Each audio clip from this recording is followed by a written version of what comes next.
वैसे तो भारतीय जनता पार्टी ने 4 राज्यों में जीत हासिल की है, लेकिन राष्ट्रवादियों के लिए उत्तर प्रदेश की जीत बेहद महत्वपूर्ण है, क्योंकि सनातन संस्कृति के आदर्श योगी आदित्यनाथ एक बार फिर से मुख्यमंत्री बनने जा रहे हैं। इसकी खुशी बिलासपुर में भी देखने को मिली। विशाल शक्ति दुर्गोत्सव समिति तेलीपारा के द्वारा इस खुशी को मनाते हुए विशाल भंडारे और महाआरती का आयोजन किया गया। 5 राज्यों में हुए चुनाव में 4 राज्यों में भारतीय जनता पार्टी की जीत कई अर्थों में महत्वपूर्ण है। ऐसा माना जा रहा था कि अगर उत्तर का यह किला ढह जाता तो हिंदुत्व के लिए संकट और करीब आ जाता। इस धारणा को द कश्मीर फाइल्स ने और पुख्ता किया है। यही कारण है कि उत्तर प्रदेश में एक सन्यासी मुख्यमंत्री की जीत को इतना महत्वपूर्ण माना जा रहा है। इसे लेकर राष्ट्रवादियों में उत्साह आसमान छूता नजर आ रहा है, जिससे बिलासपुर भी अछूता नहीं है। उत्तर प्रदेश जहां भारतीय राजनीति में अपना विशिष्ट स्थान रखता है, तो वहीं 37 साल बाद पूर्ण बहुमत के साथ किसी मुख्यमंत्री की सत्ता वापसी ने राष्ट्रवादियों को बल प्रदान किया है। उत्तर प्रदेश में योगी आदित्यनाथ की ऐतिहासिक जीत से देश भर में उत्साह का वातावरण है। कर्मयोगी सन्यासी की इस जीत को सनातनी परंपराओं की जीत बताया जा रहा है। योगी आदित्यनाथ के पुनः मुख्यमंत्री बनने पर बिलासपुर में भी विशाल शक्ति दुर्गोत्सव समिति तेलीपारा द्वारा मंगलवार को विजय उत्सव का आयोजन किया गया। समिति की ओर से काली मंदिर चौक तेलीपारा महाकाली मंदिर के समक्ष महाआरती एवं विशाल भंडारे का आयोजन किया गया, जहां मुख्य अतिथि डॉक्टर विनोद तिवारी के साथ उपस्थित अन्य गणमान्य अतिथियों और समिति के सदस्यों ने भगवान श्री राम और हनुमान जी की महाआरती की और योगी आदित्यनाथ के राज्याभिषेक पर बधाई दी।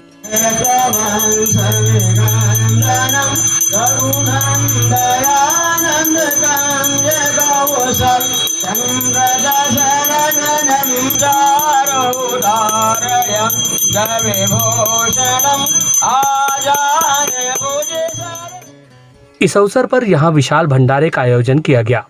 महाआरती में शामिल डॉक्टर विनोद तिवारी ने कहा कि योगी आदित्यनाथ केवल उत्तर प्रदेश के मुख्यमंत्री ही नहीं, बल्कि गोरखनाथ मंदिर के महंत और हिंदू सन्यासी हैं। पूरा सनातनी समाज उनसे विशाल अपेक्षा रखता है। देश को उनमें भावी प्रधानमंत्री नजर आ रहा है, इसलिए उनकी यह जीत देश के लिए अलग मायने रखती है। राष्ट्र का जो सपना है सब लोग देख रहे थे, वो साकार होने जा रहा है। जिस तरह से वहाँ के मतदाताओं ने वोट दिया है, उसमें ऐसा लग रहा है कि वो जाति पंथ ये सब को भेद को मिटा चुके हैं। अब वो केवल हिंदू के नाम पे वोट देते हैं। वो अगर किसी से पूछा जाए कि तुम किस जात के हो, वो ये नहीं बोलते कि मैं ब्राह्मण हूँ कि ठाकुर हूँ कि वैश्य हूँ, वो सीधा बोलते हैं कि नज़र उसमें थी योगी जी को हराने का प्रयास कर रहे थे। उस स्थिति में उन्होंने इतना प्रचंड बहुमत से जीत हासिल की है।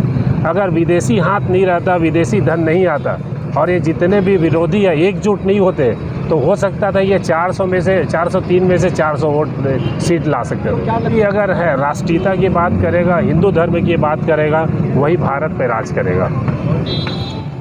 भगवान श्री राम ने भी कहा था कि सन्यासी से बेहतर राजा कोई नहीं हो सकता, जिसे उत्तर प्रदेश के मुख्यमंत्री योगी आदित्यनाथ ने सत्य सिद्ध किया है। जल्द ही वे उत्तर प्रदेश के 21वें मुख्यमंत्री के तौर पर शपथ लेंगे। इसे ऐतिहासिक क्षण बताते हुए उन्होंने कहा कि इससे पूरा देश उत्साहित है और इसी उल्लास के वातावरण में आयोजित महाआरती एवं विशाल भंडारे का अंग बनकर उन्हें प्रसन्नता हुई है।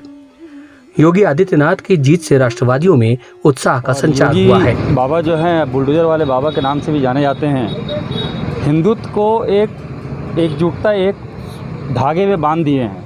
जातिवादी से ऊपर, जैसे विनोद भैया बताया, डॉक्टर भैया, कि सब ऊपर उठ चुके हैं। इसका दूरगामी जो परिणाम है बहुत सुखद होने वाला है। ये संदेश है इस बार अब नए भारत देश के लिए हम लोग जो अग्रसर और आगे बढ़ रहे हैं, और इसमें पूरे भारत देश का ही जो है ना दिशा दशा सभी तय होगा और चेंज हो जाएगा। योगी आदित्यनाथ की जीत जो है वो अपने आप में एक बहुत बड़ा इंडिकेशन है कि हिंदू अब संगठित हो रहे हैं। जैसे कि doctor Vinod sir, doctor Dharmendra Das, इन्होंने बताया कि अब जो है जाति और पाति से उठ के हम आपस में एक दूसरे के साथ संवाद करके, और किसी किस्म का पॉलिटिकल नैरेटिव यदि बन रहा है और वो फेक है तो उसको तोड़ने के लिए हम संगठित होते हैं।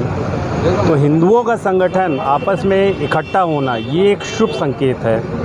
और योगी जी की जीत सिर्फ यूपी तक नहीं रहेगी, आगे जो है दूसरे प्रदेशों में भी जो है ये जीत हमें भविष्य में एक अलग ही प्रकार की दिशा तय करती हुई नजर आएगी।